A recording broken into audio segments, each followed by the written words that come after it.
Hello student, आज हम एक नए टॉपिक पे चर्चा करेंगे। आज का क्लास जो होगा वह एक नए टॉपिक पर होगा। समय कम बचा है और एक चीज और जानिए कि ये जो समय है वह स्टडी के लिए, अध्ययन के लिए सबसे बेहतर समय माना जाता है। ना तो अधिक सर्दी है और ना ही अधिक गर्मी है। एक बहुत ही बढ़िया टाइम है, बहुत ही बढ़िया समय है स्टडी करने के लिए, तैयारी करने के लिए। और आप लग जाइए सीटेट के लिए, अब ज्यादा वक्त नहीं बचा है। और इसी बीच आज हम चर्चा कर रहे हैं एक ऐसे टॉपिक पर। तो चलिए अपने टॉपिक पर चलते हैं। मैं मनोज सर, आप सभी को गुड इवनिंग। आज का टॉपिक बुद्धि का अर्थ व परिभाषा, मीनिंग एंड डेफिनेशंस, इंटेलिजेंस। बुद्धि क्या है, बुद्धि का अर्थ क्या है, बुद्धि की परिभाषाएं क्या है, आज हम इस पर चर्चा करेंगे और बहुत ही सिंपल तरीके से बताएंगे कि इनकी परिभाषा को आपको याद कैसे करनी है। तो चलिए थोड़ा सी हम बात कर लेते हैं बुद्धि का अर्थ व परिभाषा। देखिए, समस्त प्राणियों में जो मनुष्य है, समस्त जीवधारियों में हम बात कर लें, समस्त जीवधारियों में जो मनुष्य है वह सबसे श्रेष्ठ माना जाता है। और श्रेष्ठ भी इसलिए माना जाता है कि उसके पास बुद्धि है, इंटेलिजेंस है। और उसी बुद्धि के आधार पर वह सभी प्रकार के बड़े से बड़े जीवधारियों को भी वो मार देता है।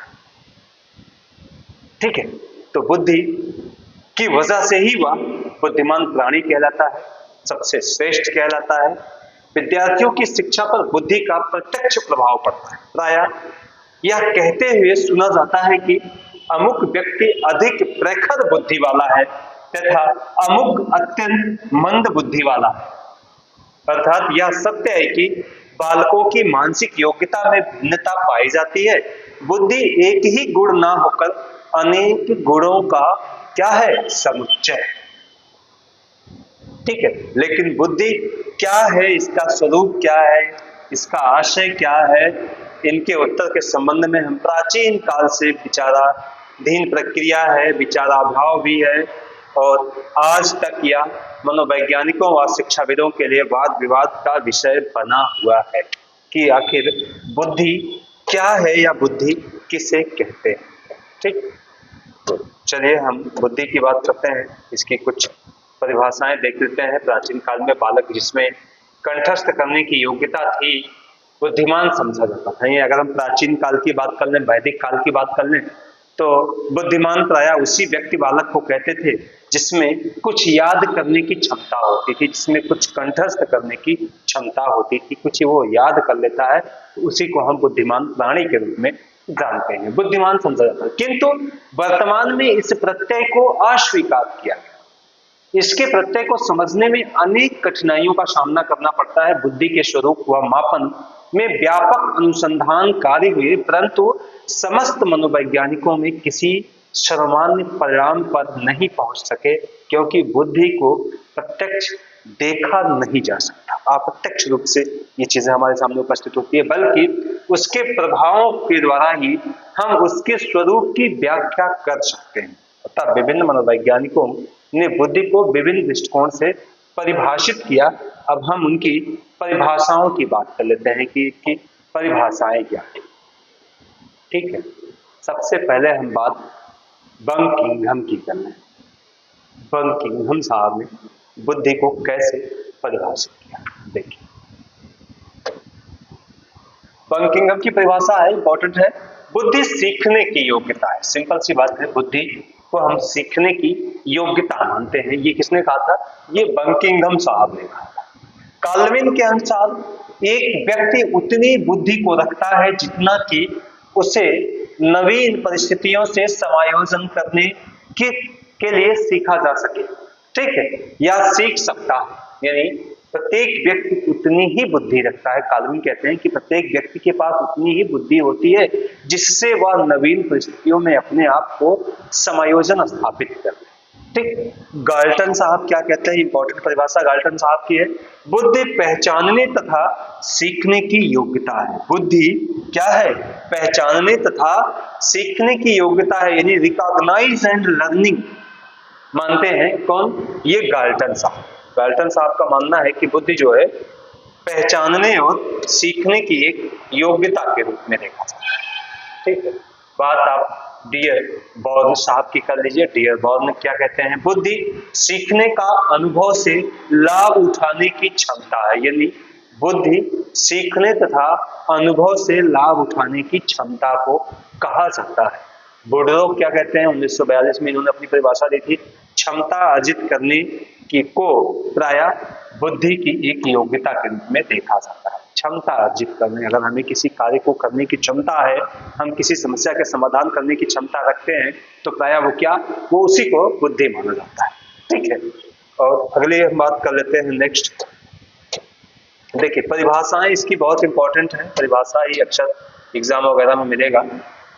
ठीक, वैगनन के अनुसार अपेक्षाकृत नई व परिवर्तित स्थितियों को समझने तथा उनके अनुसार समायोजित करने की योग्यता को बुद्धि कहा जाता है। यानी अगर कोई अपेक्षाकृत नई व परिवर्तित स्थिति है, उस परिवर्तित स्थिति को हम आसानी से समझ जाएं तथा अपने आप को समायोजित कर ले, तो वही हमारी क्या कहलाती है, बुद्धि। क्रूज ने क्या कहा, बुद्धि किसी नई और भिन्न परिस्थितियों में उचित प्रकार से समायोजन की क्षमता है। बुद्धि किसी नई और भिन्न परिस्थितियों में अगर हम अपने आप को उचित प्रकार से समायोजन स्थापित कर लें, तो वह हमारी क्या कहलाती है, बुद्धि कहलाती है। रॉस क्या कहते हैं, इंपॉर्टेंट परिभाषा रॉस साहब की है, चेतना में नई परिस्थितियों में अनुकूलन करना ही बुद्धि है। यानी चेतना में नई परिस्थितियों में अनुकूलन करना ही क्या कहलाता है, बुद्धि कहलाता है। यह कथन रॉस ने कहा। वुडवर्थ क्या कहते हैं, बुद्धि का अर्थ विवेक का प्रयोग करना, यानी बुद्धि क्या है, विवेक का प्रयोग करना। ये कथन किसने कहा था, ये कथन वुडवर्थ साहब का है। ठीक, अगली परिभाषा हम बात कर लें गैरेट साहब की।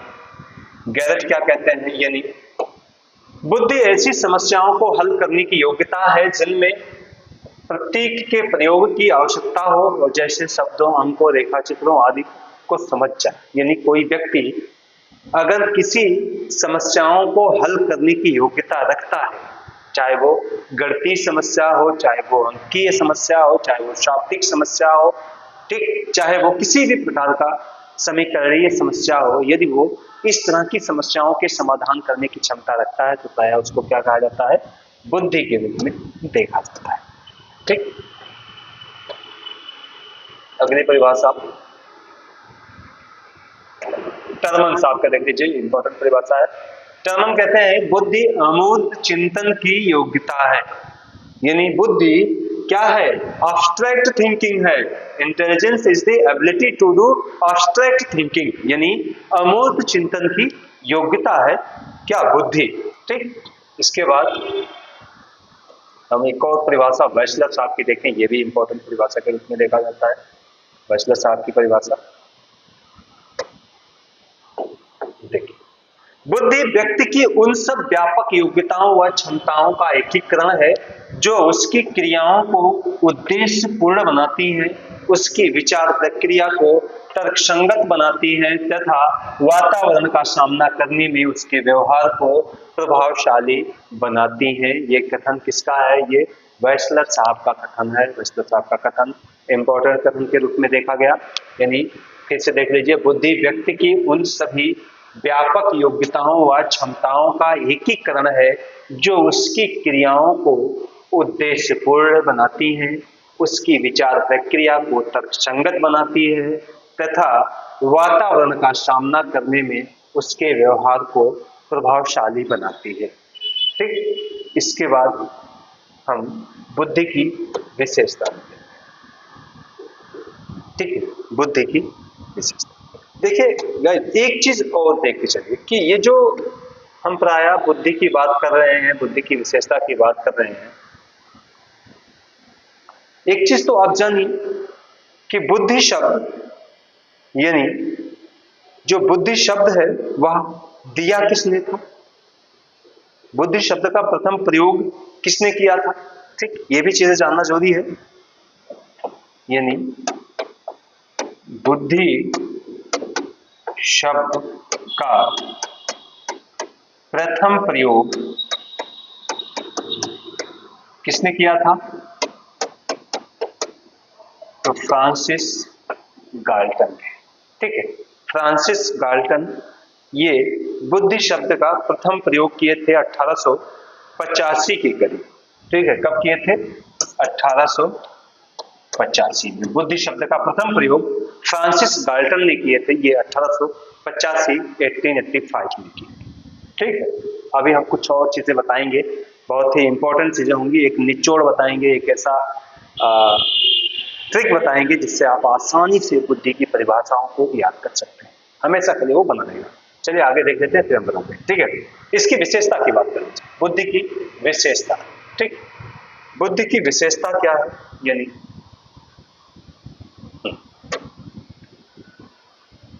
देखिए, बुद्धि सीखने की क्षमता। ठीक, बुद्धि को एक प्रकार से सीखने की क्षमता के रूप में माना जाता है कि बुद्धि सीखने की क्षमता है, बुद्धि अमूर्त चिंतन की योग्यता है, बुद्धि जन्मजात व सामान्य ज्ञानात्मक योग्यता है, बुद्धि विभिन्न बातों को सीखने की योग्यता है, बुद्धि पूर्व अनुभव से लाभ उठाने की क्षमता को कहा जाता है, बुद्धि व्यक्ति की कठिन परिस्थितियों व जटिल समस्याओं के को सरल बनाती है। ठीक है, यहाँ तक तो स्पष्ट है।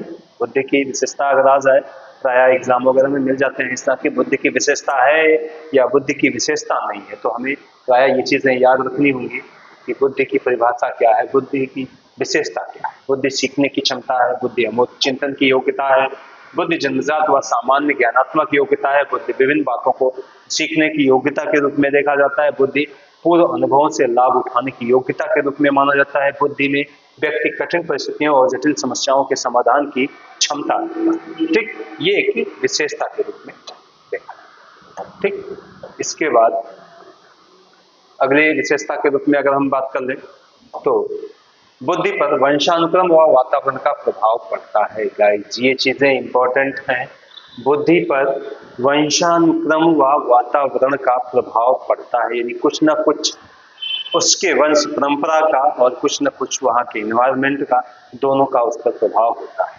ठीक, बुद्धि नैतिक व अनैतिक तथा सत्य व असत्य कार्यों में अंतर स्पष्ट करते हैं। बुद्धि नवीन परिस्थितियों में सामंजस्य स्थापित करने में भी सहायता करती है।